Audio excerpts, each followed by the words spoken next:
xamee noonu lañ leen xamee xarit mbokk dëkkandoo àndandoo moo dox ci diggante ñu bëgg trop tey ci li ngeen accepté recevoir parce que ñun ñoo ñaan seet si leen di leen ci gërëm di leen ci sant ñu àndal nag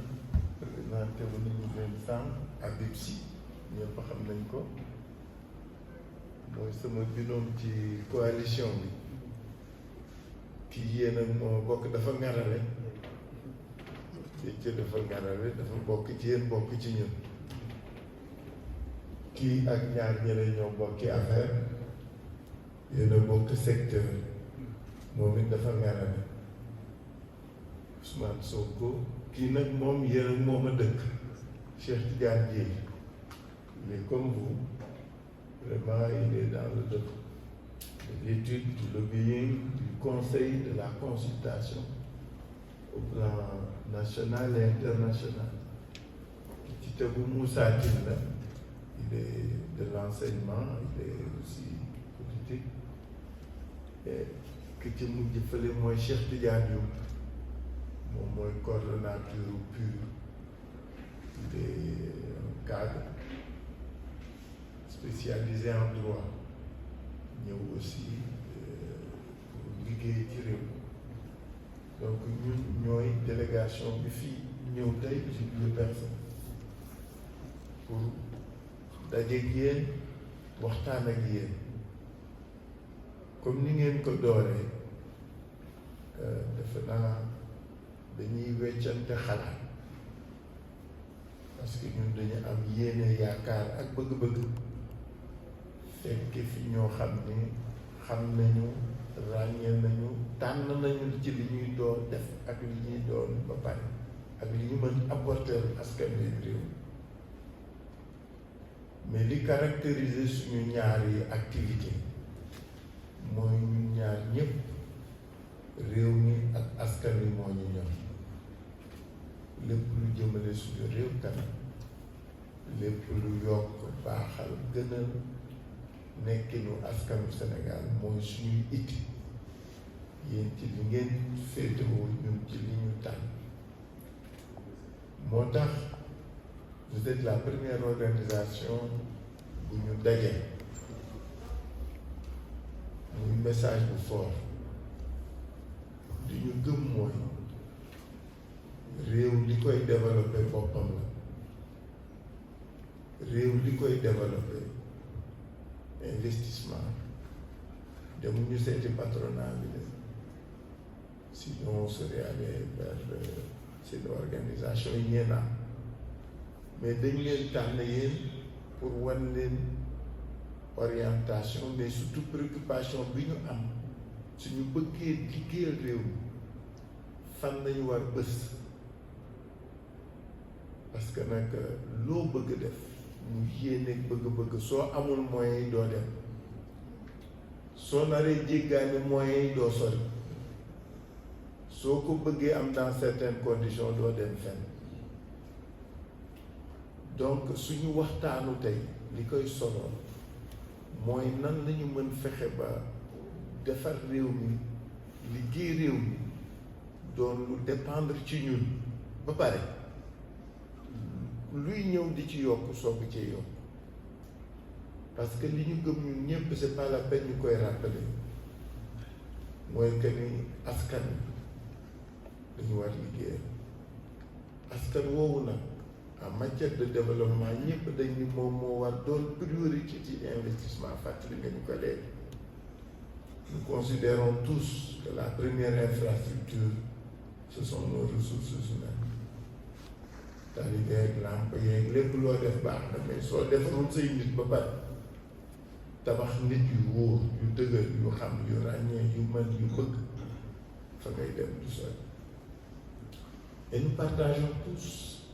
cette conviction que li ñu Occident di jaay ak les théories internationales sur la démographie est un faux problème. Nous sommes certains que le croît démographique est un atout et non un obstacle ou un inconvénient. et tant que africain yi ñu ngi leen di jaayloo ñu koy nangu rek duñ dem fenn. C'est un atout énorme. La preuve, quand certains écrivaient sur la Chine dans les années 80, yéen ñëpp ñu koy fàttali ñëpp yaakaaroon nañ du egg fu mu egg tey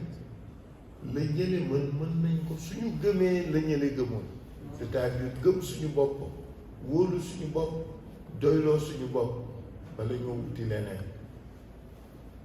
Et sëñ Babacar wax na ko léegi ñu ngi koy féliciter parce que ci teen tour am na ay tànk ak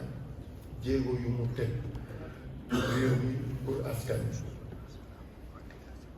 war na ma ni seen tour la ko defee ñoo ngi rafetlu loolu may ñu ko dara suñu bopp lañ ko may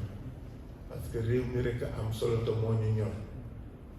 ma di dalal seen xel ni réew mi mooy suñu itti duñu ay nitu fitna duñu ay va-t-en-guerre duñu ay ñoo xam ne dañu bari fët-fët ak leneen réew mi ñu ne li ñu wuutale rek mooy dafa am lu ñu dul nangu dafa am lu bari lu ñuy bañ parce que dañu am lu ñuy bañ parce que nag ku nekk ci yéen ni ngeen ko defee les 60 ans yi ñu génn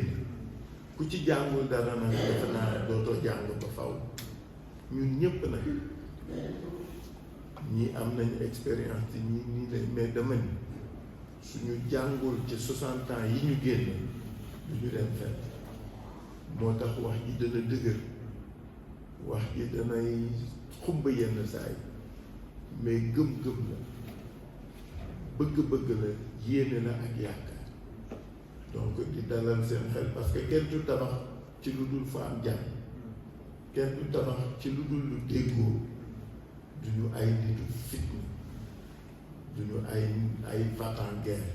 dafa am lu ñuy bañ rek et surtout parce qu'on a tiré des leçons pour revenir parce que je veux pas trop contextualiser mais dama bëgg rek parce que ñii ñoo may complété man dama bëggoon dans un cadre général que li ñu ñor mooy defar réew mi li ñu ñor mooy defar ak waa réew mi ngir réew mi donc ressources humaines yi ñun la ñu jiital ci fànn boo ko jëlee parce que dama yaakaar ni développement moom day intégral nit ki nag ni ngay defee sa tabax mu ami fondamentaux ki préalable sooy tabax nit it noonu te ñiñ fi roy ñëpp dañu defar seeni nit ba pare soo koy defar seeni dëkk donc foofu je crois que pour ngeen xam ñun lan moo wund lan mooy sooklu liñ leen di proposer lu jëriñ nit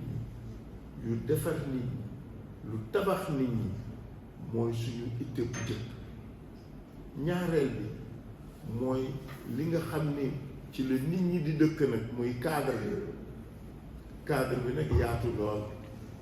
ku nekk ci ñun mën na ci jël pàcc mais bi ci jiitu mooy condition yi nga xam ne nit ñi noonu lañu nar dunde noonu lañ nar liggéeye noonu la réew mi nar dox foofoon nous pensons qu'il y a des réformes importantes à mener en tirant toujours les leçons de 60 ans ñun ñi jot a gérer suñuy erreur ñi gérer gul seen yéene ak seen yaakaar suñu mutualiser loolu mën nañu am lu baax parce que képp ku ni da nga bëgg a jëriñ wala da nga bëgg liggéey te doo déglu te doo déggoo doo sori loolu pour ngeen xam ñun ban démarche la ñu am ëllëg suñu Sénégalais yi joxe majorité wax ak nit ñi jëf ak nit ñi de ngir nit ñetteel bi parce que foofu laay yem mooy li ñu gëm nag mooy développement bu njëkk sax man je suis socialiste et je l'assume c'est un produit de Senghor. Nous avons pensé qu'au début pour construire ce pays il fallait construire un État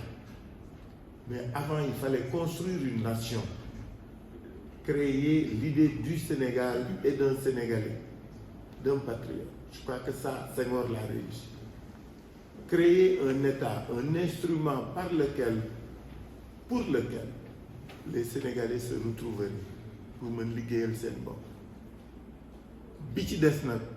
mooy jiital nit ñi mais surtout nag développer nit. De ce point de vue, les années 80 ont été un tournant. Je crois que je synthétise. C'est des années pendant lesquelles, ou pour lesquelles, nous avons pensé qu'il fallait faire moins d'État et mieux d'État. Yéene la woon ak yaakaar. Je crois qu'il faut qu'on fasse notre autocritique. Ci loolu la ñuy wéeroo pour que ñoom ñii ñu mën wax parce que li ñu bokk gëm ñun ñi ànd mooy que ni état bi dana def li ko war mais liy développer réew mi mooy secteur privé mais un secteur privé national d'abord mais foofa mën nañ ci waxtaan parce qu'il y a beaucoup de préalables des expériences ont été tentées depuis lors faudra en tirer les leçons mais li ñu gëm mooy suñu réew ñun ñoo koy doxal suñu bopp kenn du fi ñëw def et aujourd'hui yàlla ubbil nañu loo xam ni ak noo xamee ni war nañu mën dem su fekkee gëm nañu suñu bopp yéene ji benn la ñu mën ko defandoo.